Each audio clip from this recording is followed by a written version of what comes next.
Viewer discretion is advised. When you clicked this video, you made a choice. I bet you thought, this has to be clickbait. Could this video actually end my life?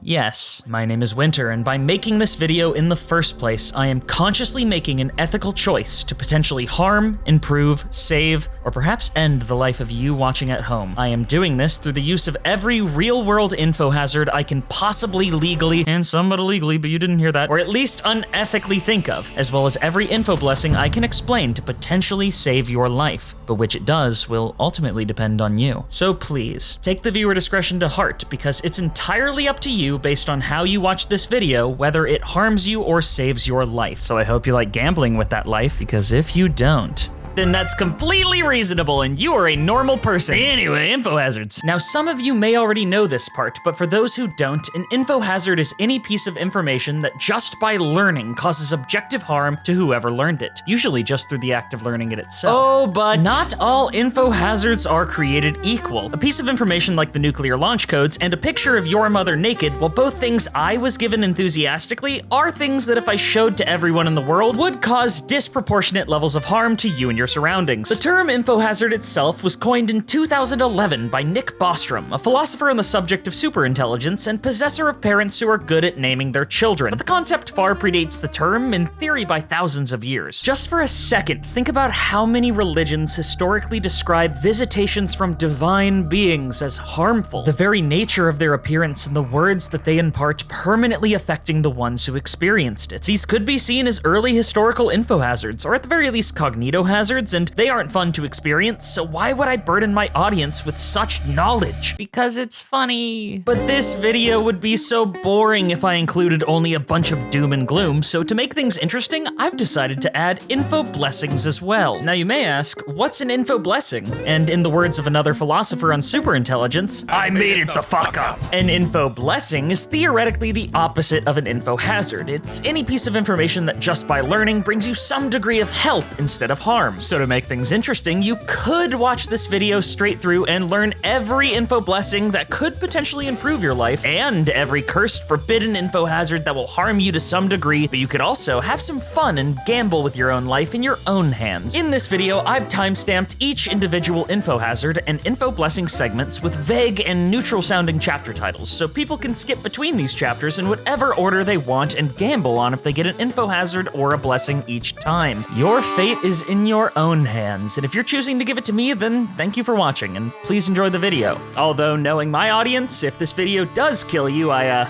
think you'd be happy with it. All right, all you masochistic weirdos who are still here, let's get into it. Let's start off easy.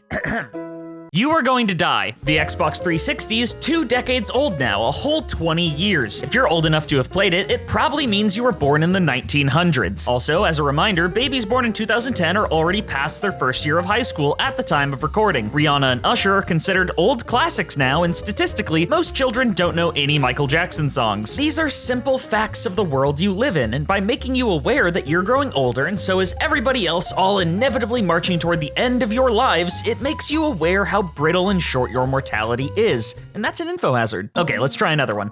You just lost the game. If you're not aware of the game is a conceptual game where by knowing about the game itself, you are now a participant in the game, and the only way to win the game is to not think about the game or remember the game. So by reminding you of the game, just now you are in the losing state of the game. But these info hazards so far, they're too baby mode. They're too simple. They're too easy peasy lemon squeezy Yeezy's teensy Nazi peeny hazards. They barely do anything, which is why we're going to get a bit deeper. Let's crank up that discomfort, shall we? You are now manually breathing. Your body is capable of turning off some of its autonomic functions, the things it does that are involuntary and happen without you noticing usually, but by pointing out that you are now aware of your breath, you are aware that you are breathing, your breathing isn't automatic, it's deep and sometimes stops, because you're doing it manually now and it's not automatic. The reason I'm talking so strangely is because by repeating myself, I'm much more likely to break down any conscious effort to suppress the effect. Being aware of the words I'm saying does real physical things to you. Your blinking can be manual too. You are aware that you need to blink. Your eyes are constantly drying out. Your body's biggest evolutionary challenge was getting water into you in the first place, so you are now aware of the stinging sensation in the air touching your eyes, drying them out, and you need to blink manually and keep doing so to keep them moist. There are so many normally autonomic functions that you have. Manual breathing, blinking, and also some that you don't even realize can be made manual, like how your skin feels. You can feel the body heat radiating off of your skin, and you can feel the hair bristle on your body. You can feel the air around you. In fact, if you're not careful, you can feel your skin getting colder or warmer as it touches the air. You can also feel your tongue in your mouth, the way it sits, and knowing how much saliva is in your mouth, you know exactly how much there is, and how dry it is or how wet it is, and I bet you just swallowed, didn't you? In fact, you are aware that your heartbeat can be manual. Not completely, but you can feel it now.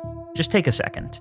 You can feel your heartbeat because you're focused on it, and because you can feel it, and because you can imagine pumping your heart manually, you can disrupt your heartbeat just a little bit, and with that comes a sense of dread. Now, the funny thing is, your heartbeat can't do that. I fucking lied to you! The cardiac muscles don't actually allow the brain to take control in any capacity of the heart, but it's actually that I disturbed your breathing by making you imagine and focus on it, which is what actually made you nervous and changed your heart rate. Now, that probably didn't work on everyone, so for those people, imagine paper cuts in the webbing between your fingers. Imagine paper cuts in the webbing between your fingers. A needle is approaching your eye. There's a needle right there. There's a knife at your... You know where, man. Next topic, I'm uncomfortable. People tend to enjoy a wide variety of hobbies, and my personal favorite hobby is art and media. Anything from movies to music, animation to painting, although I do have an extremely clear bias toward animation and film. I love these because I love story and the exploration of struggles and the journeys of different characters. These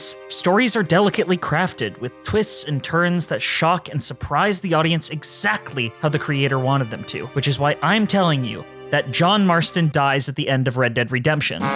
Darth Vader is Luke's father, and he also dies, and by he, I mean both of them. Let's see, Gojo dies in Jujutsu Kaisen, Mark Scout dies in Severance, literally everyone but one person died in Cyberpunk Edgerunners, and in Chikawa, only Shisa survives at the end of that, as of chapter 300. Oh, the One Piece, I know what the One Piece is. The One Piece is a comic book about Nika that destroys the world government, and also, Carmi kills Sydney in The Bear Season 4 at the end. Oh, and also Jax died in the most recent episode of The Amazing Digital Circus as of recording. These spoilers may harm you to learn, and they make you mad at me, which is funny because I made truly so many of them up, but because you thought they were real, they cause psychological harm to learn, so that made them Infohazards. Now, I feel like I've made you guys plenty uncomfortable, so if you're still here, you deserve a treat. It's time to save your life, so let's start off small. Listen up, little kids and elderly kids. There's a ton of things that you should know that could save your life. There's a lot of ordinary, everyday things that you interact with constantly that could potentially kill you or save you, so being aware of them always helps. For example, if you ever start a grease fire, you probably already know not to pour water on it because that makes it worse. But what you might not know is that throwing baking soda on it can actually put out the fire. When it's heated, it produces CO2, and that pushes away the oxygen, which smothers the fire. Secondly, don't mix bleach with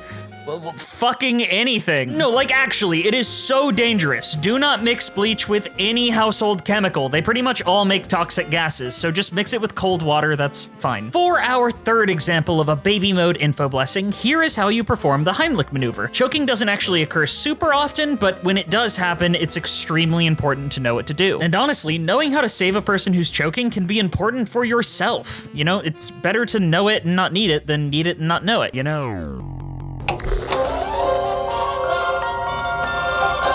You'd be surprised how many people take for granted just how often you're in insane amounts of danger. Think about driving.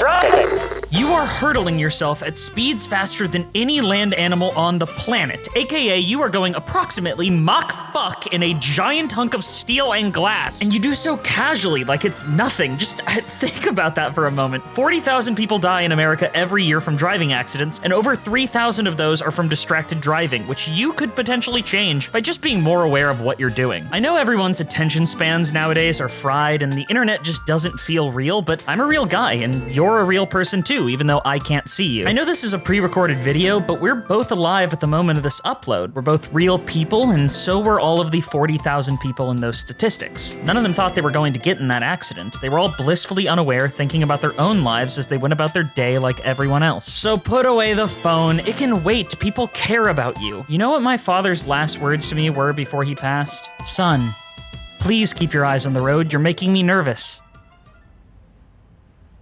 I don't know what he meant by that but my point is, try to be more aware of things, man. Actually, one more thing before we move on to the next segment. If you're feeling pain, go get it checked out. If your body is feeling wrong, go get it checked. It's not your fault if you live in the Great Red, White, and Blue 52, but a doctor's fee is gonna be way less than a hospital bill. And for those of you who live in a country with good healthcare, you have no excuse. Cancer takes out more than 600,000 people a year in the US alone, so if you're feeling something might be wrong, don't wait. Consider this a sign from one of the forces of the universe to go do it and just get yourself checked. Make sure you're all right. Now, I know I'm starting to sound like your parent, and I know I'm not the first person to point out that these things can save your life, but they're pretty well-known info blessings, and habits and growth come from repetition, so hopefully I can be one of the voices that eventually spurs you to taking the action of taking care of yourself. Aw, that's the stuff. Anyway, want to learn how to make napalm? It's shockingly easy to do at home.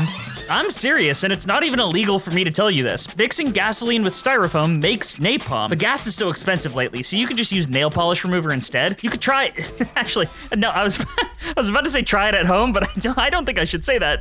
Please, YouTube, don't demonetize me, please. I'll be a good boy next video, I promise. This isn't even some big secret either. There are truly so many recipes for dangerous things that are easily available. And sure, can you make a really big bomb from household objects? Yeah. Can you make napalm? Yes. But these are truly nothing compared to what people will soon be able to make at home. Right here on screen, you are looking at the genetic code for the 1918 Spanish influenza virus, a virus so deadly that its death toll is estimated to be at least 17 million and at most 100 million people, at a time where travel capability was less than 1% of what it is now. I didn't break into some lab to get this. This is free information. The exact knowledge of how to replicate this using any gene editing and replicating technology is just there, downloadable with a simple one-sentence search online.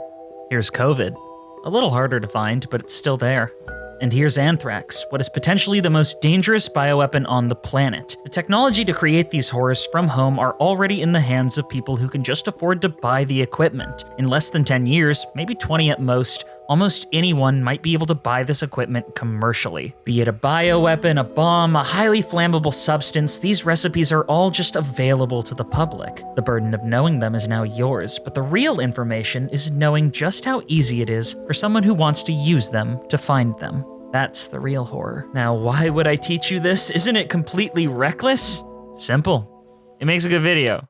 And not knowing will only make you unprepared, but knowing, while scary, means you're able to advocate for more strict safety around these technologies. Anyway, I'm gonna now make you go blind. In 1965, brilliant American— wow, that is a tone shift and a half from the existential horror. Haha, yikes! In 1965, American psychologist and fashion icon Celeste McCulloch made an interesting discovery about human perception. Named the McCulloch effect, the concept is quite simple. If you were to get close to your screen and stare at these colored stripes for a while, anywhere between 3 to 15 minutes, it kind of depends on the person, then anytime you look at black and white stripes, suddenly they'll be colored in your vision. This may seem tiny, but it's not like other optical illusions. Sure, there's a ton of cool optical illusions that mess with your vision for a couple seconds, but the McCulloch effect tends to last for 2 months. I know you may be more familiar with only lasting a couple seconds, but 2 months is a really long time. That's like twice as many months of missed paychecks most Americans are from being homeless. Also, I know this is technically a cognito hazard and not an info hazard, but since I put the option of doing it in your hands, that makes it an info hazard. Flashbang.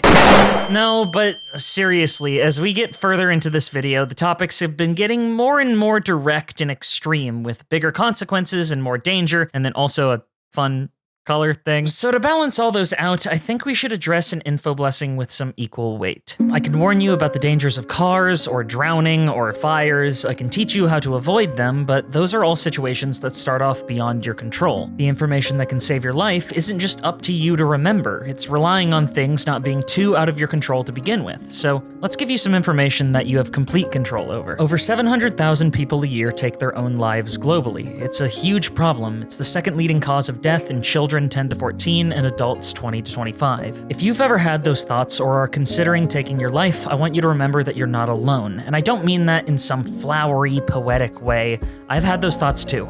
I know people who have had those thoughts, and I have endured and found happiness because every sadness and every tragedy eventually passes. Things change. It's ironically the most reliable thing in the world. Everything changes, always. And that's why it's so important to remember that whatever you're going through will pass, and millions of people just as strong as you are will get through it together. The harshest reality of loss is that you need to remember that your life affects people in ways invisible to you. You will never know exactly how much you're loved and thought about, but you're important and your life is meaningful. You clicked on this video, so you're doing something kind for me, and you're affecting my life right now, and I'm grateful for that. I'm grateful for you. I don't know you personally, and I won't pretend to, but everyone watching needs to remember that you're important, and that you're loved, and that you're seen, even when your struggles aren't. And if you need help, please reach out to someone in your life, and please call these numbers if these thoughts are affecting you to action. Please remember that you're loved and that I care about you, and I want to see you thrive, even if I never get to see it myself. Although I hope I do. Come by a fan meeting or something and show me how strong you are one day. Whatever it takes to keep going. To everyone watching, I'm proud of you. Things are tough out there, especially now, but we'll get through it together. Now here are the nuclear launch codes for the United States Arsenal. 2NT155Z2S2T9. Now you may think I just named some kind of obnoxious Star Wars OC, but those are actually the current codes that if you entered on the day of this video's release would trigger a nuclear response from the US military. To do so, you'd simply have to get a hold of the football, which is a case that contains the communication device to authenticate a nuclear response. This case is held by a military aide to the president who stays by them mostly at all times. The problem is you'd need several more codes to launch them, but since you already have the football, you might as well dropkick the president at that point and grab the biscuit, which is a little plastic card that the president has that if you snap the seal on, it'll reveal a little cardboard-like card on it with many other codes that you'd need to input. Now, do I have any way to prove that this code I gave you would work? No, and there's no way to disprove it either without getting arrested for treason, so oops. But what we do know for sure is that possessing this information is dangerous, and therefore an info hazard, and also you just lost the game again. Okay, but fine, I get it, I hear what you're saying, really, I do. None of these info hazards are particularly deadly. Like, yeah, they can kill you and other people if you wield them badly, but they can't harm you unless you do something about them. Well, except one. In 2010, a thought experiment was born on a discussion board called Less Wrong, a place to discuss psychology, philosophy, economics, and other intellectually themed topics. This thought experiment was posted by a user named Roko, who would post about an entity referred to as the Basilisk. This post would gain so much traction, spark so much debate, and cause so much psychological harm to those who read it that the co-founder of the website, Eliezer Ludkowski, deleted it, publicly called it stupid, and mocked Roko for thinking of it, and then banned discussion of the post on the site for half a decade. But the damage was done. Roko had unleashed its basilisk onto the world, and there was no way to stop it. The concept of Roko's basilisk is actually quite simple. In the future, humanity builds a super powerful AI to optimize life for all of humanity, ushering in a golden age. When activated, the first thing that this all-powerful machine concludes is that to optimize humanity, the best thing to do would be to create itself, the optimizer, as soon as possible. But to incentivize people to do that, you need to either reward them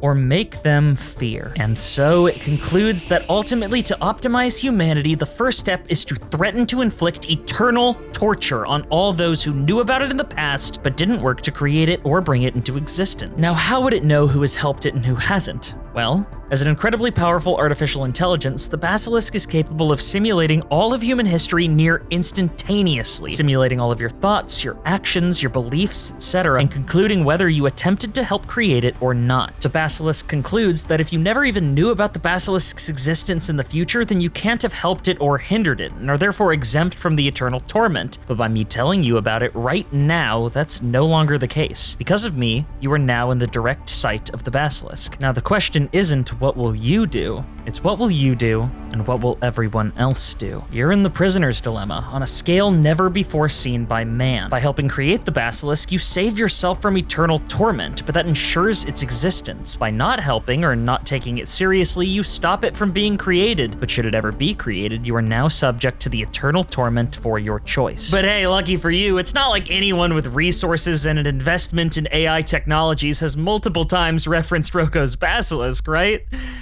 What are you looking at? What's behind me? Roko's Basilisk is a fascinating concept and a really interesting info hazard because by taking it seriously, it would mean altering the entire trajectory of your life or subjecting yourself to eternal suffering if you don't. In many ways, Roko's Basilisk is basically a large-scale prisoner's dilemma, as I mentioned before, and a prime example of Pascal's wager, which is a mathematical reasoning for the worship of God using logic, but I won't get into that. We don't talk about God here. Do I look like my name is Wendigoon? Do I look like a goon? Don't fucking answer that, it'll hurt my feelings. If you want a much deeper breakdown on Roko's Basilisk, I highly recommend you go watch this video by Kyle Hill. He goes into much more depth and also has much more majestic hair than me, so just go give him a watch. Now that you've been exposed to Roko's Basilisk, if you don't help to create it, then you're theoretically doomed. This is widely considered the most dangerous and horrific info hazard in the world, but believe me, I know of far worse that I'll be keeping to myself. The reason I'm not afraid to tell you about Roko's Basilisk is the same reason I'm telling you right now that if you are scared of it,